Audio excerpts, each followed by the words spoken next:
금반지를 내놓은 나라, 기적을 만든 국민, 평범함 속에 숨겨진 운명의 시작. 잠깐, 이게 정말 가능한 일일까요? 한 나라가 파산 직전까지 몰렸습니다. 국제통화기금 즉 IMF가 나서야 할 정도로 말이죠. 그런데 그 순간 믿을 수 없는 일이 벌어졌습니다. 수백만 명의 국민들이 줄을 섰습니다. 손에는 작은 봉투를 하나씩 들고 말이에요. 그 안에 무엇이 들어있었을까요? 결혼반지였습니다. 60년 전 신혼 때 받은 금반지, 돌반지 선물, 심지어 치아에 씌운 금리까지 정부가 시키지도 않았는데 온 국민이 자발적으로 나섰습니다. 말도 안 된다고요? 저도 그랬습니다. 안녕하세요. 저는 하버드 대학교 인류학과에서 민족 문화 분석을 가르치고 있는 데이비드 존슨 교수입니다. 지난 25년간 세계 각국의 위기 상황에서 나타나는 집단 행동 패턴을 연구해 왔습니다. 그런 제가 1998년 평생 잊을 수 없는 광경을 목격했습니다. 한 나라의 국민들이 자신들의 가장 소중한 것을 팔아서 나라를 구한 이야기 말입니다. 경제학 교과서에는 없는 일이었습니다. 인간 심리학으로도 설명되지 않는 현상이었습니다. 하지만 그 일은 정말로 일어났습니다. 그리고 그 결과는 전 세계를 충격에 빠뜨렸습니다. 한 나라의 국민들이 자신의 결혼반지를 팔아서 국가 부도를 막았다고요? 1998년 봄, 제가 보스턴 근처의 도시 케임브리지에 있는 연구실에서 아시아 경제 위기에 관한 논문을 정리하고 있을 때였습니다. CNN에서 흘러나오는 뉴스가 제 손을 멈추게 했습니다. South Korean citizens are lining up to donate their gold jewelry to help their country overcome the financial crisis. 한국 국민들이 국가 재정 위기 극복을 위해 금반지, 금보석 등을 기부하기 위해 줄을 서고 있습니다. 저는 즉시 리모컨을 찾아 볼륨을 높였습니다. 화면에는 믿기 어려운 장면이 펼쳐지고 있었습니다. 길게 늘어선 줄 속에서 사람들이 저마다 작은 봉투를 들고 있었습니다. 그 안에는 반지, 목걸이, 금리까지 자신들이 가진 모든 금을 담고 있었습니다. 제가 25년간 연구해온 집단 행동학 이론으로는 도저히 설명할 수 없는 현상이었습니다. 경제학자들은 이런 상황에서 사람들이 보이는 일반적인 반응을 잘 알고 있습니다. 은행 파산 소문이 돌면 뱅크런이 일어나고 화폐 가치가 흔들리면 달러나 금으로 피난처를 찾습니다. 국가가 위기에 처하면 개인은 자신의 자산을 보호하려 합니다. 이것이 인간의 본능이자 경제학의 기본 원리입니다. 그런데 한국에서는 정반대의 일이 일어나고 있었습니다. 저는 그날 밤 잠을 이룰 수 없었습니다.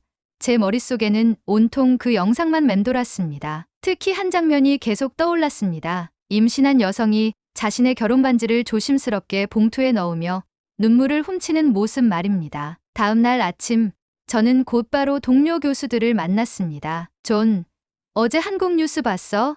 제가 물었습니다. 아, 그 금 모으기 운동 말이야? 정말 놀라운 일이지 하지만 일시적인 현상일 거야. 곧 사그라들 텐데. 하지만 며칠이 지나도 몇 주가 지나도 한국의 금 모으기 운동은 멈추지 않았습니다. 오히려 더욱 확산되고 있었습니다. 제가 정말 충격을 받은 것은 이 운동이 정부 주도가 아니라는 점이었습니다. 어떤 정치인도, 어떤 유명인도 먼저 나서지 않았습니다.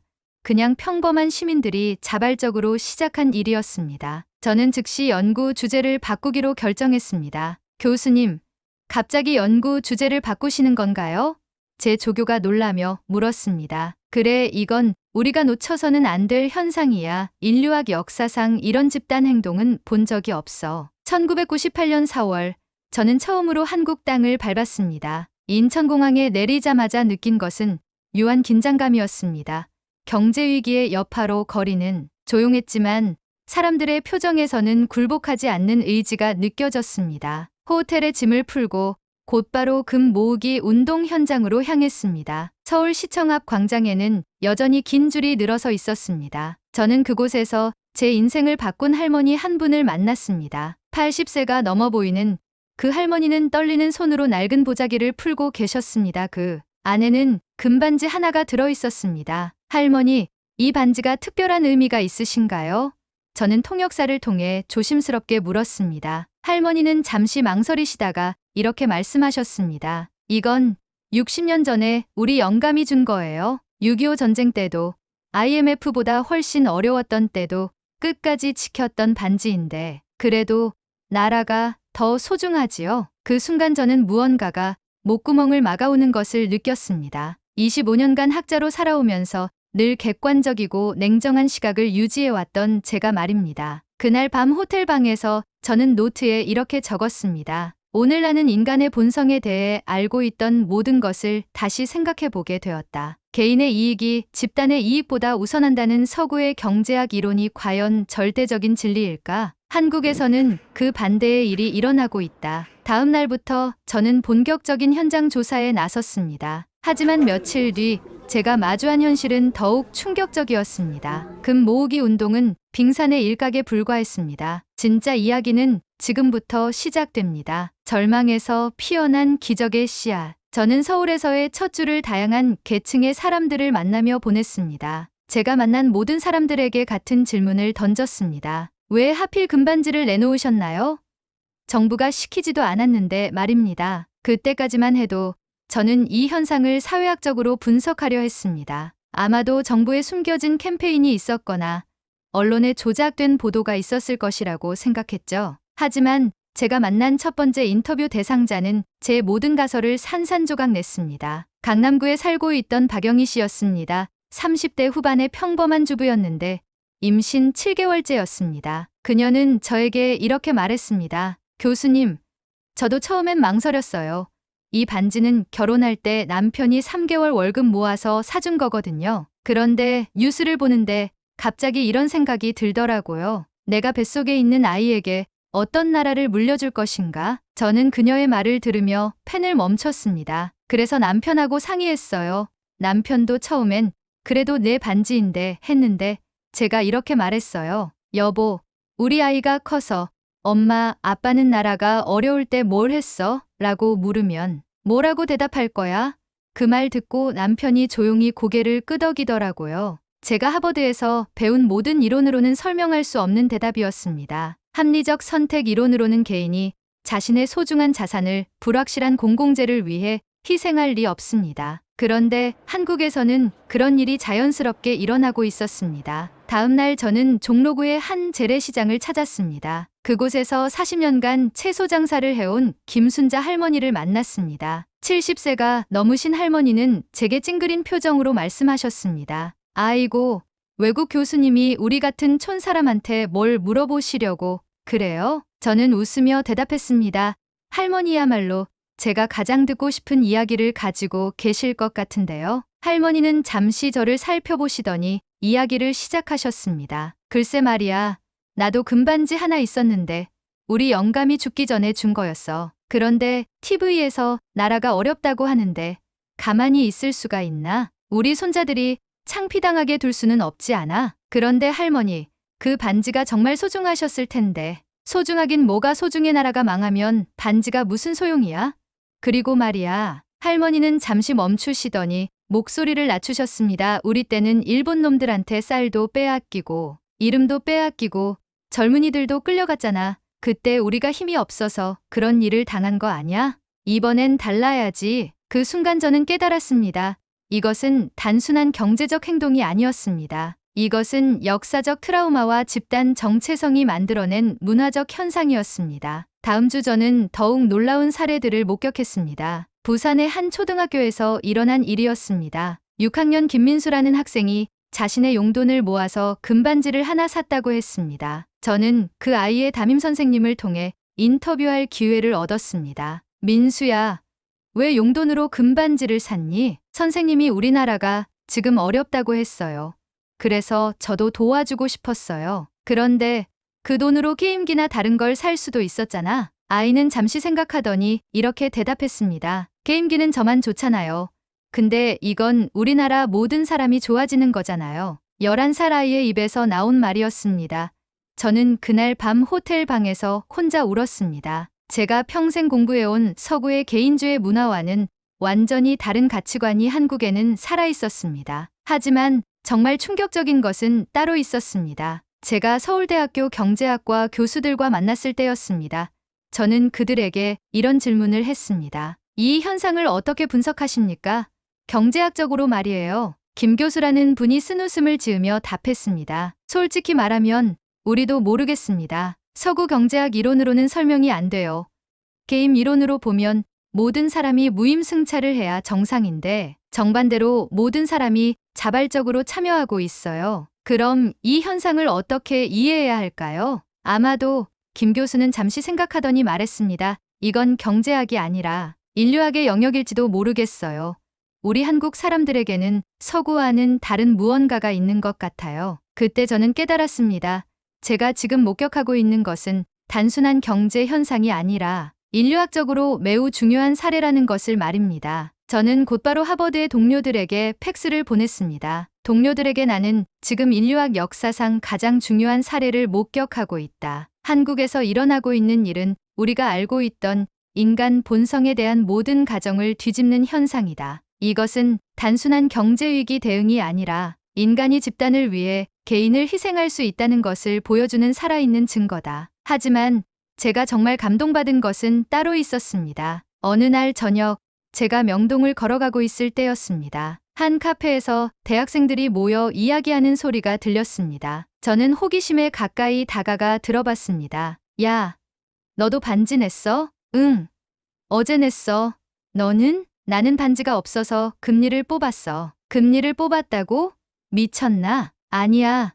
치과에서 금으로 때운 거 있잖아. 그거 빼달라고 했어. 아프지 않았어? 좀 아팠지. 근데 나라가 어려운데 이 정도야 뭐. 저는 그 대화를 들으며 소름이 돋았습니다.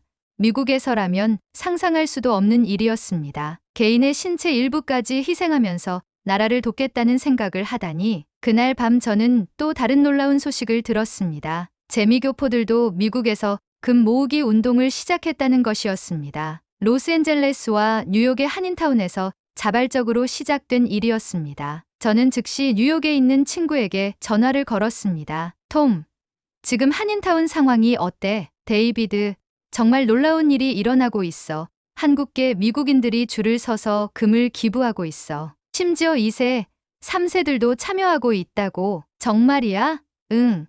그런데 더 놀라운 건 다른 민족들도 관심을 보이고 있다는 거야. 어떤 아프리카계 미국인이 나도 내 조상의 나라가 어려우면 저렇게 할 수 있을까? 라고 말하더라고. 저는 전화를 끊고 나서 한참을 생각했습니다. 이것은 단순히 한국 내부의 현상이 아니었습니다. 전 세계에 흩어진 한국인들이 혈연이나 지연을 뛰어넘어 하나의 정체성으로 뭉치고 있었습니다. 다음 날 저는 한국 정부 관계자들과 만났습니다. 재정경제부의 한 고위 공무원은 제게 솔직하게 털어놓았습니다. 교수님, 저희도 처음에는 이런 일이 일어날 줄 몰랐어요. 정부에서는 구조조정과 재정긴축에만 집중하고 있었는데 갑자기 국민들이 이런 운동을 시작한 거예요. 그럼 정부는 어떤 역할을 했나요? 솔직히 말하면 정부는 따라가기 바빴어요. 국민들이 먼저 움직이고 정부가 뒤따라가는 상황이었죠. 이 말을 듣고 저는 완전히 확신했습니다.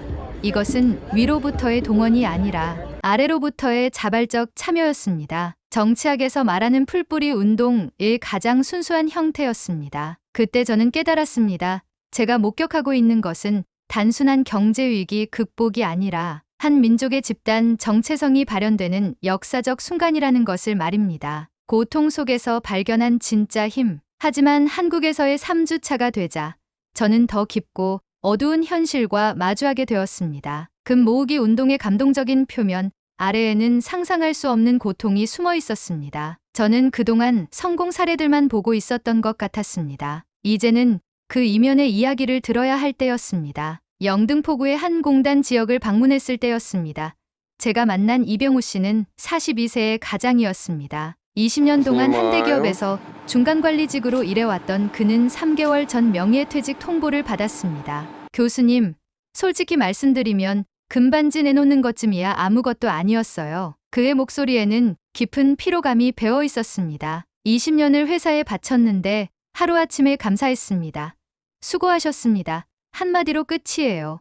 그런데 이상한 건 화가 나지 않더라고요. 오히려 나라도 어려운데 회사도 어쩔 수 없지 하는 생각이 들었어요. 저는 그의 말에 놀랐습니다. 미국에서라면 즉시 노조가 나서고 법정 투쟁이 벌어질 상황이었습니다. 그래서 지금은 뭘 하고 계시나요? 택배 일을 시작했어요. 하루에 12시간씩 배달하면서 한 달에 80만 원 정도 벌어요. 예전 월급의 4분의 1도 안 되죠? 힘들지 않으세요? 이병호 씨는 잠시 멈추더니 쓴웃음을 지었습니다. 처음엔 정말 죽고 싶었어요.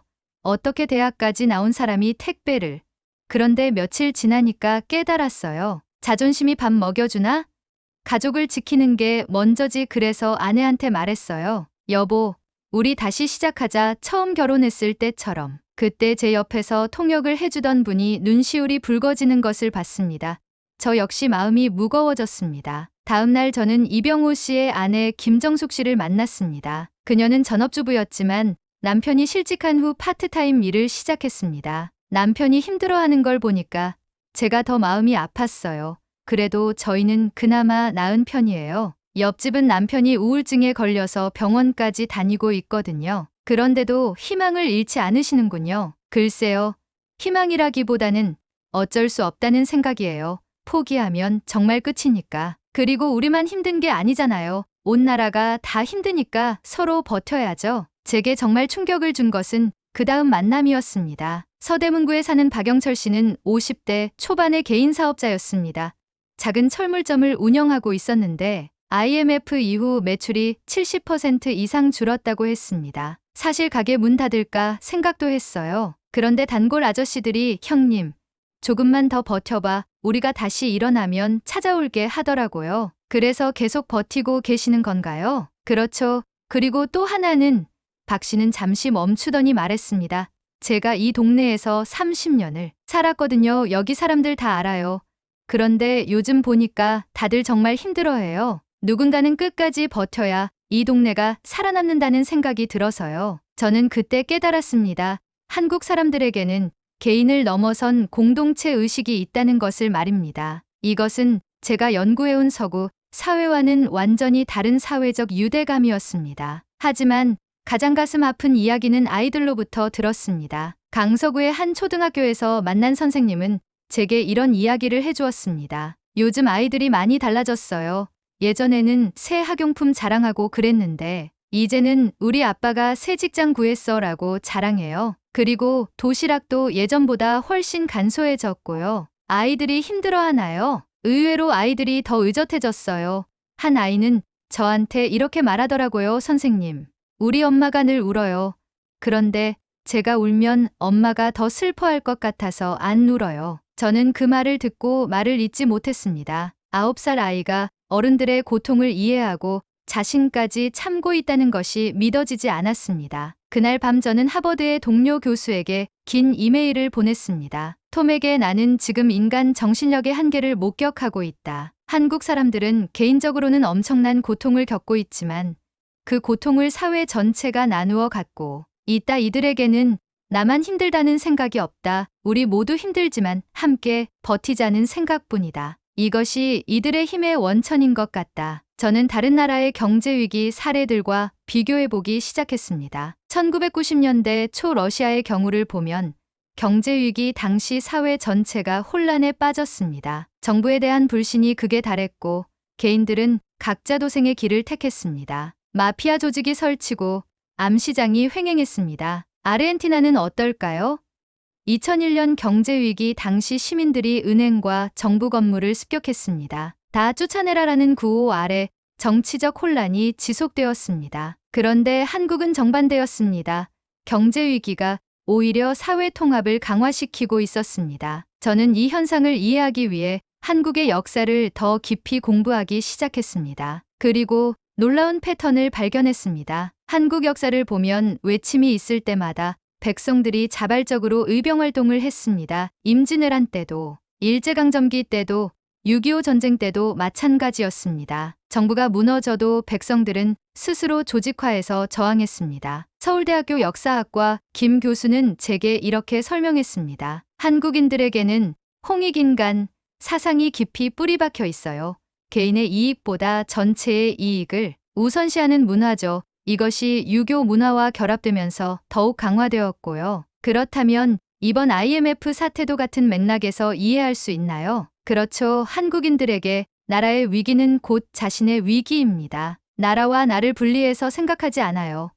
그래서 나라가 어려우면 자신도 희생할 수 있는 거죠. 저는 그때서야 이해했습니다. 금 모으기 운동은 단순한 경제적 행위가 아니라 문화적 DNA의 발현이었던 것입니다. 하지만 저는 여전히 의문이 있었습니다. 과연 이런 집단주의적 행동이 실제로 경제를 회복시킬 수 있을까? 그때 저는 한국은행의 고위 관계자를 만날 기회를 얻었습니다. 실제로 금 모으기 운동이 경제에 도움이 되고 있나요? 직접적인 경제 효과는 생각보다 크지 않아요.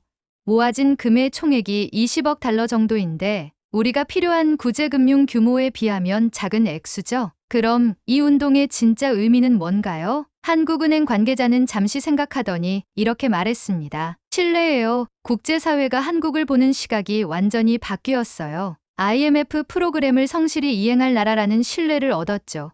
그리고 더 중요한 건 국민들 스스로가 우리는 이겨낼 수 있다는 확신을 갖게 된 거예요. 저는 그때 깨달았습니다. 경제회복에 필요한 것은 돈만이 아니라는 것을 말입니다. 사회적 신뢰와 집단 의지가 더욱 중요한 요소였습니다. 그날 밤 저는 한국에서의 마지막 밤을 맞으며 이런 생각을 했습니다. 나는 지금 인류 역사상 가장 놀라운 사회적 실험을 목격하고 있는 것일까? 과연 이들의 희생과 노력이 결실을 맺을 수 있을까? 그 답은 몇 년 후에 명확해질 것이었습니다. 2001년 8월, 저는 다시 한국을 찾았습니다. 3년 만의 재방문이었습니다. 인천공항에 내리자마자 느낀 첫 번째 변화는 사람들의 표정이었습니다. 1998년에 보았던 그 무거운 분위기는 사라지고 대신 자신감 넘치는 에너지가 느껴졌습니다. 제가 가장 먼저 찾아간 곳은 1998년에 만났던 분들이었습니다. 강남구의 박영희 씨를 다시 만났을 때 그녀는 이제 3살이 된 아들과 함께 있었습니다. 아이는 건강하고 밝은 모습이었습니다. 교수님, 기억하세요? 3년 전에 반지 이야기로 인터뷰했던, 물론 기억합니다. 그때 임신 중이셨죠? 박 씨는 환하게 웃으며 말했습니다. 그때 제가 아이에게 부끄럽지 않은 나라를 물려주고 싶다고 했잖아요. 이제 정말 그런 나라가 된 것 같아요. 어떤 점에서 그렇게 생각하시나요? 남편 회사가 다시 안정되었고 무엇보다 우리 스스로가 해낼 수 있다는 자신감이 생겼어요. 그때 우리가 함께 이겨낸 경험이 있으니까 앞으로 어떤 어려움이 와도 무서워하지 않을 것 같아요. 다음으로 찾아간 곳은 종로구 재래시장이었습니다. 김순자 할머니는 여전히 그 자리에서 채소를 팔고 계셨습니다. 할머니, 안녕하세요. 기억하시나요? 아이고, 그때 그 외국 교수님.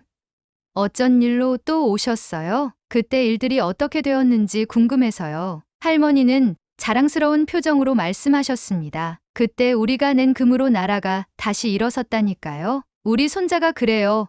할머니, 할머니가 나라를 구했대요? 하니까 얼마나 뿌듯한지. 그럼 그때 결정을 후회하지 않으시나요? 후회는 무슨, 잘한 일이지. 그리고 말이야. 할머니는 목소리를 낮추시며 말씀하셨습니다. 이제 우리나라가 진짜 강한 나라가 된 것 같아. 다른 나라들도 우리를 인정해주고 말이야. 저는 그 말을 들으며 놀랐습니다. 할머니가 말씀하신 것이 정확한 분석이었기 때문입니다. 실제로 2001년 8월 23일, 한국은 IMF 구제금융 195억 달러를 예정보다 3년 앞당겨 모두 상환했습니다. 이는 IMF 역사상 전례 없는 일이었습니다. 저는 그날 오후 한국은행을 방문했습니다. 3년 전에 만났던 그 관계자는 이제 더 높은 직책에 있었습니다. 교수님, 그때 예상하셨나요? 이렇게 빨리 회복될 줄? 솔직히 말하면 반신반의했습니다. 하지만 결과는 모든 예상을 뛰어넘었죠. 어떤 요인이 가장 중요했다고 보시나요? 그는 잠시 생각하더니 이렇게 답했습니다. 물론 구조조정과 제도 개혁이 중요했죠. 하지만 가장 결정적이었던 것은 국민들의 의지였어요. 그 금 모으기 운동이 보여준 단결력. 그것이 국제사회에 강력한 신호를 보냈습니다. 이 나라는 다르다. 이 국민들은 끝까지 해낼 것이다 라는 신뢰를 주었죠. 저는 그때 생각했습니다. 결국 경제 회복의 핵심은 숫자가 아니라 신뢰였구나. 그 후 저는 더욱 놀라운 소식들을 들었습니다. 삼성전자가 메모리 반도체 부문에서 세계 1위가 되었고 현대자동차는 미국 시장에서 큰 성공을 거두고 있었습니다. LG전자도 글로벌 브랜드로 성장하고 있었습니다. 하지만 가장 놀라운 것은 문화적 변화였습니다. 한류라는 새로운 현상이 시작되고 있었습니다. 한국의 드라마와 음악이 아시아 전체로 퍼져나가고 있었습니다. 저는 이 현상을 보며 깨달았습니다. IMF 위기를 극복하면서 한국인들이 얻은 것은 단순한 경제적 회복이 아니라 문화적 자신감이었다는 것을 말입니다. 영등포에서 다시 만난 이병호 씨는 이제 작은 물류회사를 차려서 운영하고 있었습니다. 그때 택배 일 하면서 물류 시스템을 많이 배웠어요. 그래서 지금 이 일을 시작하게 된 거죠. 힘들었던 시절을 어떻게 기억하시나요? 고마운 시절이었어요. 정말이에요. 그때 밑바닥까지 가봤으니까 이제 어떤 일이 와도 무섭지 않아요. 그리고 가족이 정말 소중하다는 것도 깨달았고요. 저는 그의 말을 들으며 감동했습니다. 고통을 고마운 경험으로 승화시킨 그의 태도에서 한국인들의 정신력을 다시 한번 확인할 수 있었습니다. 그날 밤 저는 하버드로 돌아가기 전 마지막 편지를 동료들에게 보냈습니다. 동료들에게 나는 지금 인류 역사상 가장 놀라운 기적을 목격했다. 한국이라는 나라가 보여준 것은 단순한 경제 회복이 아니다. 이것은 집단의 힘이 개인의 이익을 뛰어넘을 때 어떤 일이 가능한지를 보여주는 살아있는 증거다. 우리는 지금까지 서구의 개인주의가 인류 발전의 원동력이라고 믿어왔다. 하지만 한국이 보여준 집단주의적 연대는 그에 못지않은, 아니 어떤 면에서는 더욱 강력한 힘을 가지고 있다. 이것이 바로 인류학이 존재하는 이유다. 서로 다른 문화가 서로 다른 해답을 제시할 수 있다는 것. 그리고 그 다양성이야말로 인류의 진정한 자산이라는 것을 증명하는 사례를 우리는 목격했다. 2025년 지금 저는 한국이 K-POP, K-드라마, K-뷰티로 전 세계를 매혹시키는 모습을 보며 25년 전 그때를 떠올립니다. 그때 반지를 내놓았던 사람들이 지금의 한국을 만든 것입니다. 그들의 작은 희생이 거대한 기적이 되었습니다. 저는 지금도 제 학생들에게 이 이야기를 들려줍니다. 그리고 항상 이렇게 마무리합니다. 여러분, 기억하세요. 진정한 힘은 개인의 탁월함에서 나오는 것이 아닙니다. 함께할 때, 서로를 믿을 때, 공동의 목표를 위해 개인의 이익을 포기할 수 있을 때, 그때 비로소 기적이 일어납니다. 한국이 그것을 증명했습니다. 그 시절, 수많은 금반지가 모였습니다. 그 금반지들은 금값보다 더 귀한 하나됨의 증표였습니다. 한국은 그렇게 IMF를 이겨냈습니다. 그리고 이제 전 세계가 묻습니다. 왜 한국은 위기 앞에서 강한가요? 저는 조용히 미소 지으며 답합니다. 그들은 그때 금반지를 내놨습니다. 여러분에게 묻고 싶습니다. 혹시 여러분의 가족 중에도 그때 금반지를 내놓으신 분이 계시나요? 아니면 그 시절을 기억하시는 분이 계시나요? 댓글로 그 이야기를 들려주세요. 여러분의 가족이, 여러분의 이웃이 만든 그 작은 기적들을 나누어 주세요. 그리고 이 이야기가 더 많은 사람들에게 전해졌으면 합니다. 구독 버튼을 누르시고 좋아요를 눌러주세요. 그리고 주변 분들에게 공유해 주세요. 특히 젊은 세대들이 이 이야기를 알았으면 합니다. 자신들이 얼마나 대단한 부모님, 할아버지, 할머니의 후손인지 깨달았으면 합니다. 우리는 잊지 말아야 합니다. 위기 앞에서 하나가 되는 그 힘을 말이에요. 그 힘은 지금도 우리 안에 살아있습니다. 코로나19 때도 어려운 순간마다 우리는 다시 하나가 되었죠. 여러분, 감사합니다. 그리고 기억하세요. 우리는 금반지를 내놓은 민족입니다.